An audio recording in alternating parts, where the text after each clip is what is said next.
A visitor from Finland. Oh, shutter release doesn't want to return. That's a bother and a nuisance. Okay, and when it did return, the shutter fired. What's that suggest? Oh, the shutter didn't fire. Film Advance sticks out.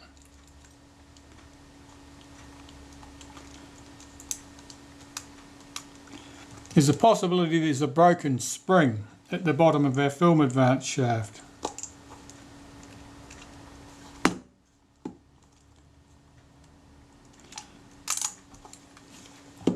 Yes, I think so. We'll find out. Anything else to note with this camera? Focus is rather stiff. The shutter speed is quite good. Shutter looks good. Viewfinder. Oh, it's very slightly out of adjustment, not much, but it's very, very hazy. It's like looking through a translucent plastic bag. It's not very good at all. Our meter. The meter's erratic. It works nicely if I give it a quick poke on the front. Tells me there's probably a bad contact between the back of the selenium cell and the contact that sits behind it. Apart from that, it's a tidy example. Someone's had a go at screwing a tripod screw into there, discovered it didn't work. That's not a tripod socket. You can't force a screw into it, but people often have a go. That's actually for mounting various accessories to the camera. That the camera platform mounts to there and various other bits and pieces. That's not an uncommon mistake for people to make. Okay, so our main and most serious problem with this camera is that the Film Advance, the lever sticks out. Very commonly it's to do with the tiny spring on the end of the release lever. That spring is probably broken. So we'll find out. I'll start taking the camera apart from the top. Let's put something through the fork of the rewind. And spin the rewind knob off. Put that to one side. 3 screws hold the top plate on. 2 at the end of the top plate here from under the rewind knob. 1 from the end of the top plate here.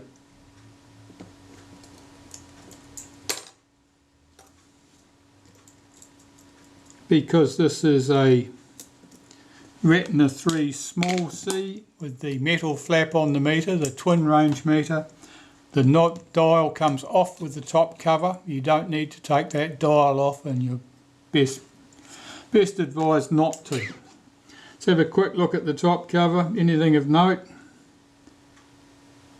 The 2 screws holding the meter dial in place appear to be quite good. Everything's a little bit grimy and sticky. Bit dusty, nothing horrible going on there. Let's begin. Off with the shutter release button. I'll take the 2 screws out of the strap lug at this end of the camera. Now this is a fairly early Retina 3C. As a feature of that, it has polished body edges. The later ones have a chrome brass trim that goes over there in the same position. Your 2 screws hold the meter down, 1 at the end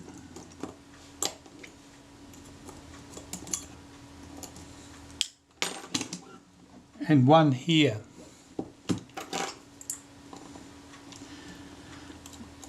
Now if you're delving into one of these, swing the meter away gently like that. Don't just rip it up into the air, because if you do you might pull the shutter release out, the shutter release shaft out. Well, if you pull the shutter release shaft out, that's when life can start to get very exciting. Stuff can happen, things can fall out of place. You are very likely not going to like the results. Right, our rangefinder, the 2 screws hold that in place.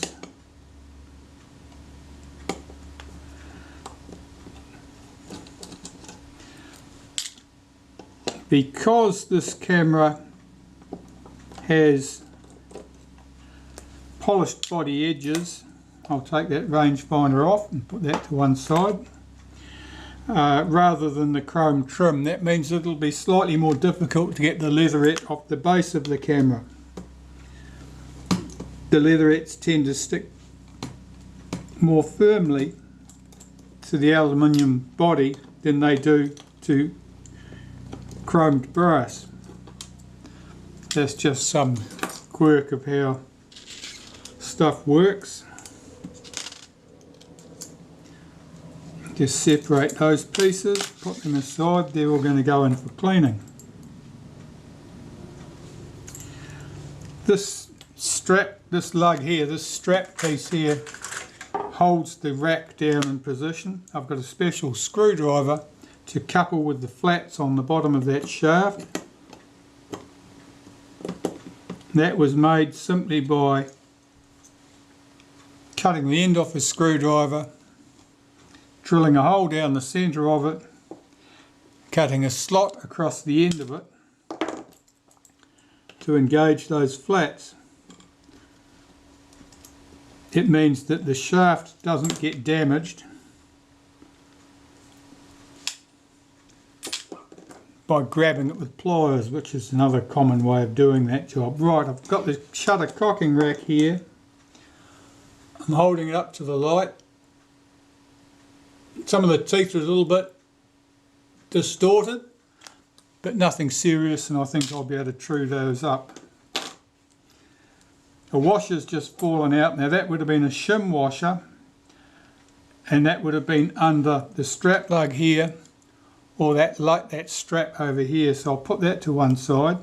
We may or may not need that, just because there was once upon a time too much, not enough slack in the system doesn't mean that there will be now. Now that the camera is much older and more worn, you often don't need a shim like that. There's enough play in the system to get by without it. Okay, shutter release, I can take that out. Now here, this is in 3 pieces. It would actually be in 4 pieces if we unscrewed it here. But we've got an extension piece here, which is fairly large and noticeable, but there's a little wee thin one here. And that's a shim, if you like. And that's just to make, that's basically it's because I didn't make that shaft the right length, and the shutter wouldn't release at the correct point in the travel. If you leave that out when it was present previously, you'll have a hell of a job getting the adjustment correct.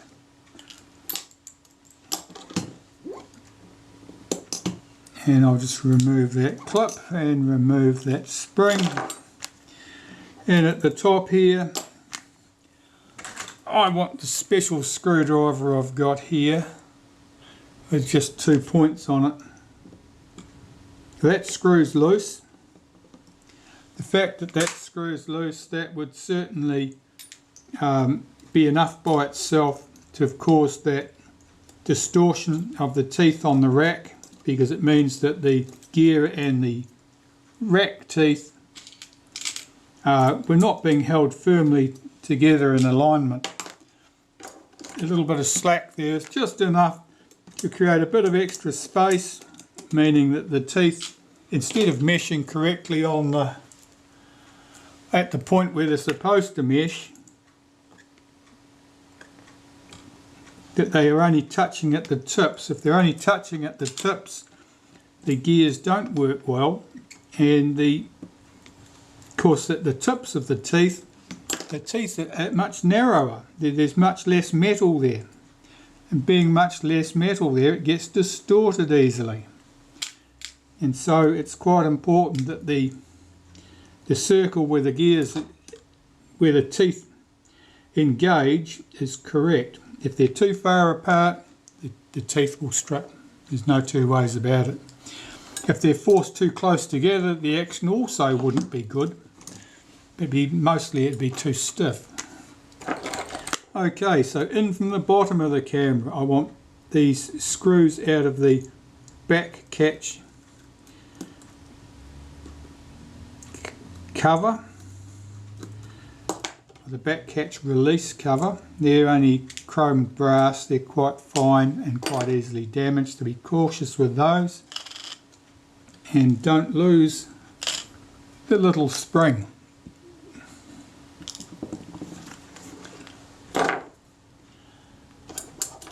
Where is my scalpel? There we go. Time to be into the leatherettes. I've got this propped up because I've got this shaft sticking out. I don't want it digging into my tabletop. See if I can get the scalpel under that leatherette.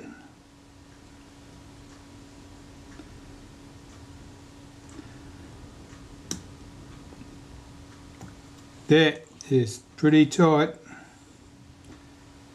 Okay, I'm under it.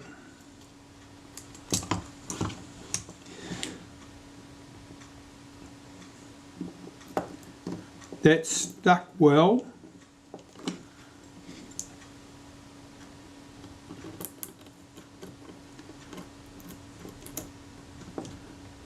I'm being careful to keep my scalpel scraping as close down hard into that metal as possible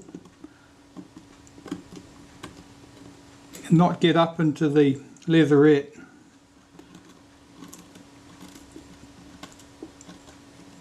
Of course, there are 3 screw heads under here, so the scalpel will catch in those holes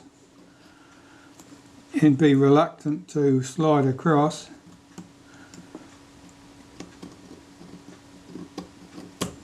Okay, that's off. We've got leatherette off. That's in good condition. That's a good result. 3 screws hold the film advance lever to the base of the film advance shaft.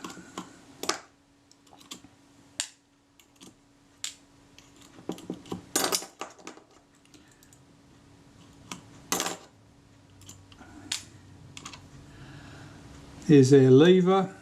It's not showing any problems. Okay, now the fight commences. The leatherette looks to be in very good condition. It's probably glued down very firmly. When I say it's in very good condition, it's unbroken and looks pretty. It doesn't necessarily follow that it'll have any flexibility to it. So I've got to get under this. At this end, there's a little cover plate here, nickel plated brass, steel actually, nickel plated steel, and it'll actually be easier to get the leatherette off there than it will be under the rest of it probably. But I've got to get the leatherette free. There's a limit at how much movement I can do here because I can't, if I stretch the leatherette, it'll break or it'll just go ugly shaped and won't want to go back. So I've got to work my way around this. I'm just putting a bit of naphtha on the tip of my scalpel. That acts as much as a lubricant to allow it to slide down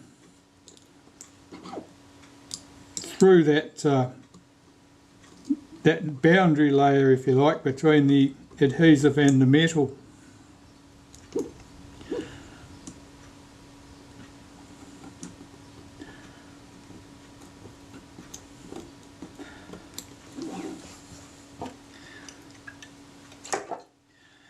getting leatherettes off cameras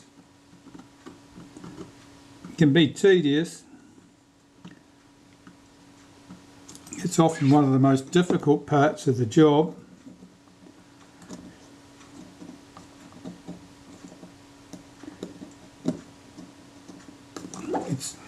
It's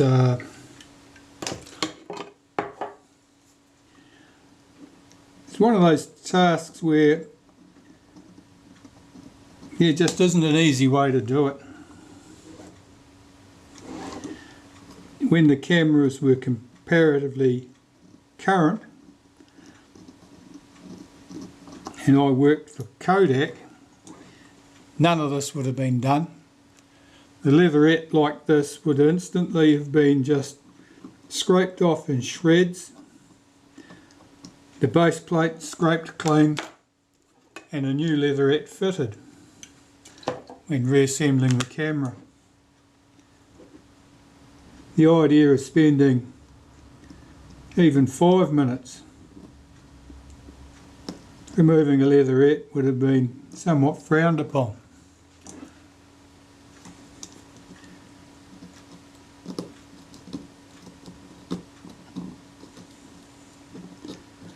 Nowadays you get them off in one piece or the camera will be forever scarred. New leatherettes for 65-year-old cameras being somewhat thin on the ground.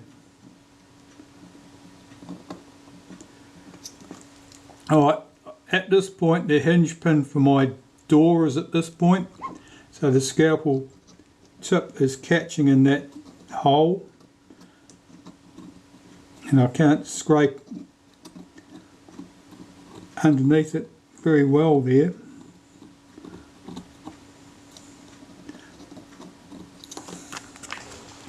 What I'll probably end up doing is getting this leatherette peeled back to about the centre, and then I'll come in from the other end and peel back towards the centre. That work pattern normally works fairly well for me.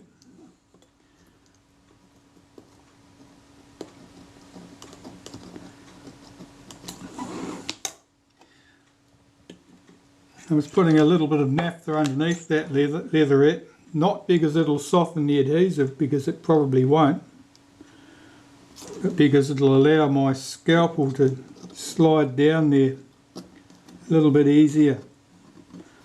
It'll just reduce that resistance. I really have got a tight spot there. I just can't seem to get that to go. If I can get it back a little bit further, I can take out my rewind button, remove the 3 screws from this plate once I can get my leatherette lifted a bit further back, and that'll allow me to get in better at a better angle, more flush with the plane of the base of the camera with my scalpel, which will make it easier to control. But I'm not there yet. It's important not to be too impatient. If I folded this leatherette up in order to access those screws, I end up with a crease across the leatherette. I'd end up with a crease across the leatherette which would never ever go away.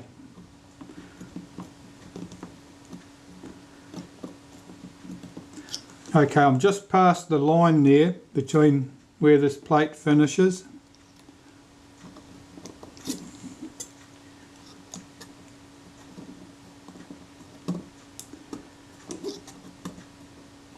The height of the plate and the height of that casting are probably just slightly different, which means that the scalpel won't slide from one to the other as smoothly as I'd like.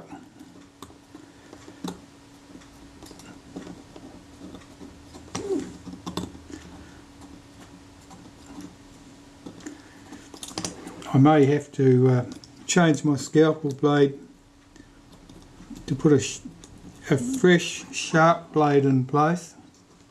This one looks okay, but it's probably not as sharp as it once was. The problem with the sharp blade is that the aluminium is comparatively soft. The blade will cut into the aluminium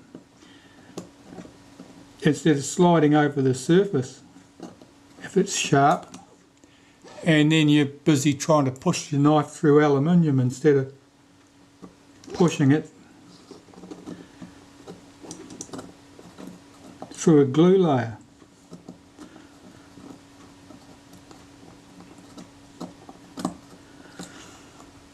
Yeah, that's all but there now. I'm going to have to carry on and get this bit here, this side of that boss, I'm having the most trouble with.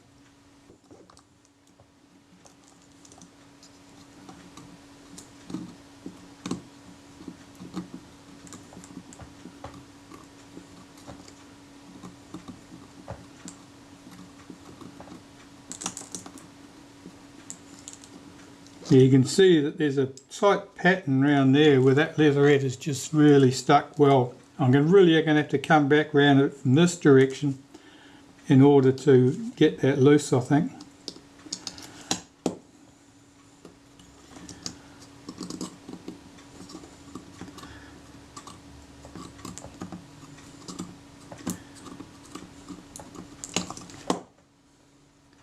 I'm just peering underneath there, see if I can see what's going on.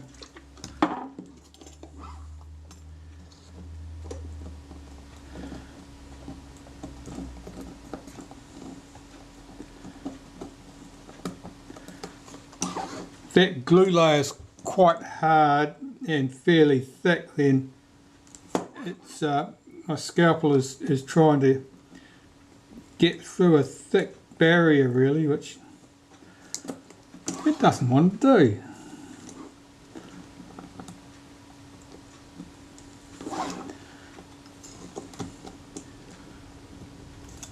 Alright, I'll see if I can get my rewind button off now.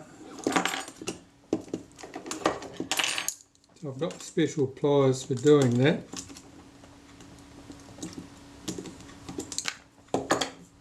It'll just give me a better angle of attack. And my camera is telling me that the battery's about to stop, so I'll take this chance to change my camera battery. I'll put the rewind button in the washer to one side and the screw to the other side.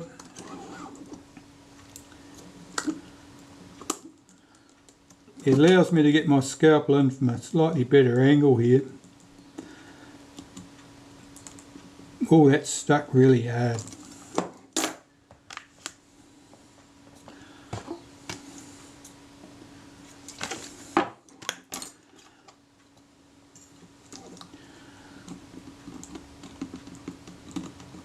That's it, I'm just past that difficult spot now. Okay, I can take this plate off the base of the camera. I don't want to fold that leatherette back because I'll crease it. If I crease it, the creases will stay. So I've got to be very careful not to fold it back. I can curl it back gently, but no harsh folds.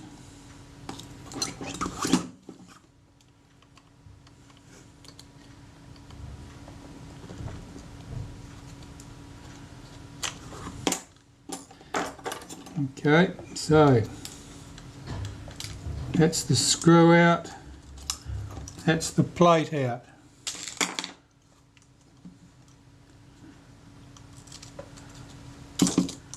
That's our lock lever. And here's the release lever. Now the release lever spring is not broken. That wasn't the answer to the advanced problem, which means there's another problem somewhere else for me to find. Okay, we can deal with that. Okay, so now I've got to get this leatherette off there further back. At least I can work from a more convenient angle. and the camera now will thankfully sit down flat on the tabletop.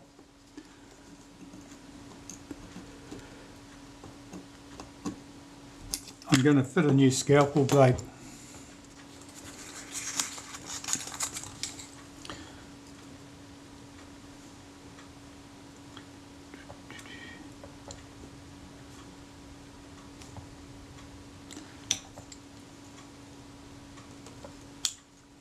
Okay, new blade fitted. Let battle commence.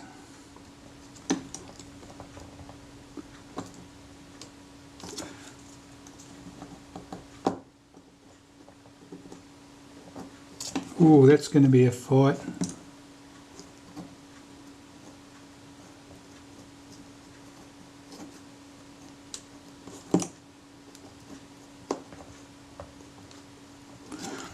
Alright, well, I'll bring you back once I've got this leatherette off, because it might take another 20 minutes. Well, contrary to my normal practice, I'm continuing on from one end rather than working back towards the middle,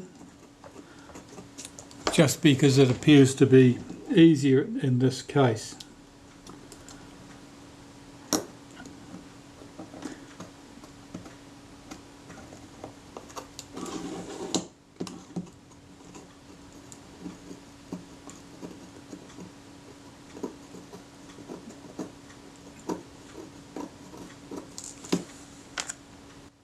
Well, the end is almost in sight.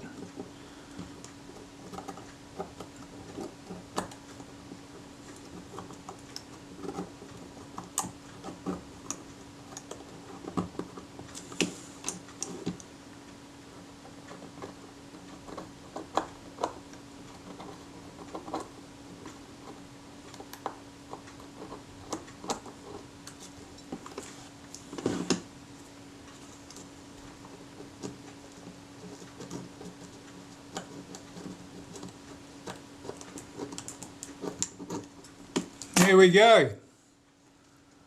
It's off. In one piece, no cuts. I didn't think I'd ever get there. Alright, tripod socket off first. 3 screws. The tripod sockets screws are often loose. They're not bad in this case, but by the same token they weren't tight.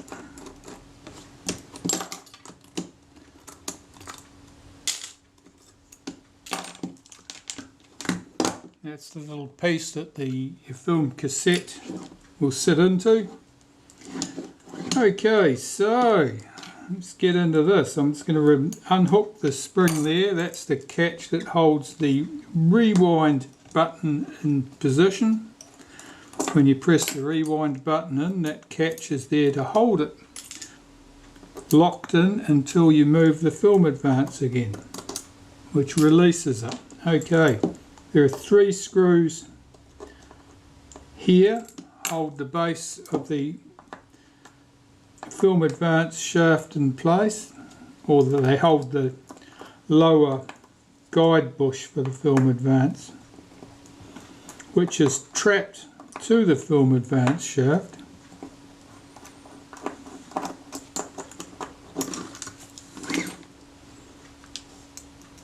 The grease here is a little bit dry and sticky, nothing untoward.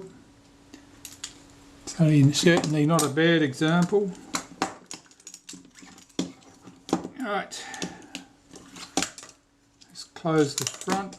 I'm going to remove the single screw here that couples the film sprocket to the sprocket shaft. Push that out, lift the sprocket shaft out. Here's our upper guide bush for the film advance, and here's the clutch. That's 3 pieces. There's our sprocket. That's the bush from the base of the take-up spool. Those 2 pieces can be put to one side.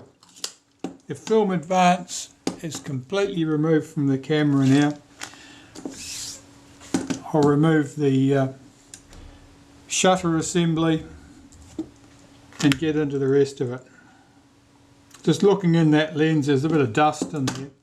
It's interesting. Okay, I need my spanner for removing the shutter and lens assembly.